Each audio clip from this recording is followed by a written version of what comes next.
Hello grade 9s and welcome to lesson 22, The Road. We are analysing chapter 22. In terms of plot, the high-speed chase is over.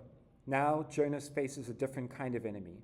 Today we're going to act as detectives. We're going to look at how the author changes the setting and specific words to show us that Jonas's internal world is changing just as much as his external world.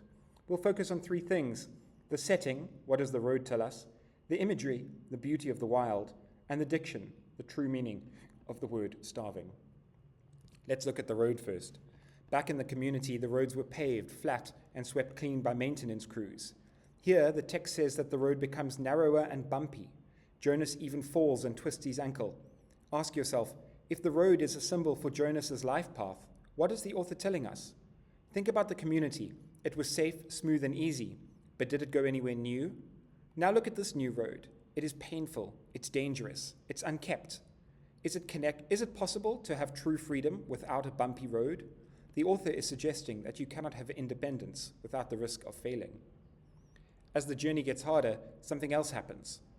He slowed the bike again and again to look with wonder at wildflowers, to enjoy the throaty warble of a new bird nearby, or merely to watch the way wind shifted the leaves in the trees. As the journey gets harder, Jonas sees birds, deer, and wildflowers. The text says that he was awed by surprises. Think back to the community. Was there ever a surprise? No. Everything was predictable. Sameness. So why does the author mix the pain of this twisted ankle with the beauty of the throaty warble of a bird? She's showing us a trade-off. Jonas has lost his safety, yes, but what has he gained in return? He has gained wonder. He has gained the ability to be awed. This is the most important part of the chapter. Look at the word starving.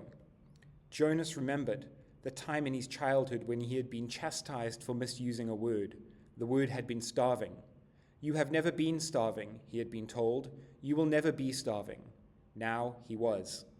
The teachers told him you will never be starving. In a physical sense, the teachers were right. The community always provided food. But now Jonas has a realization. The text says if he had stayed, he would have starved in other ways. What kind of starvation is he talking about?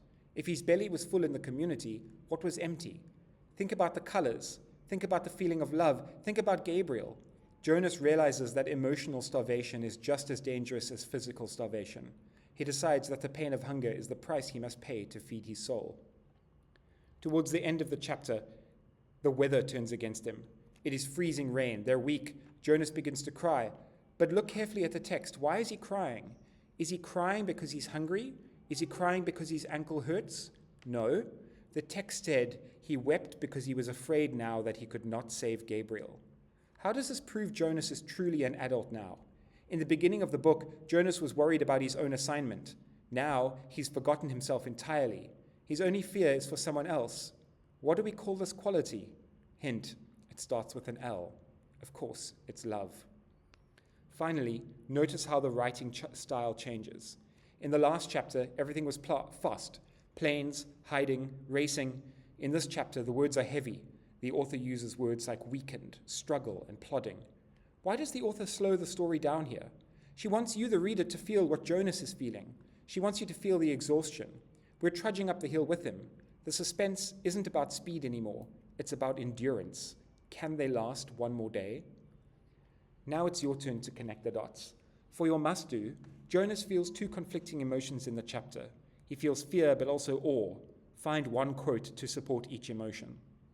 For your should-do, the community insisted on precise language, distinguishing between hungry and starving. Write a short analysis of 60 to 80 words on the irony of the word starving in this chapter.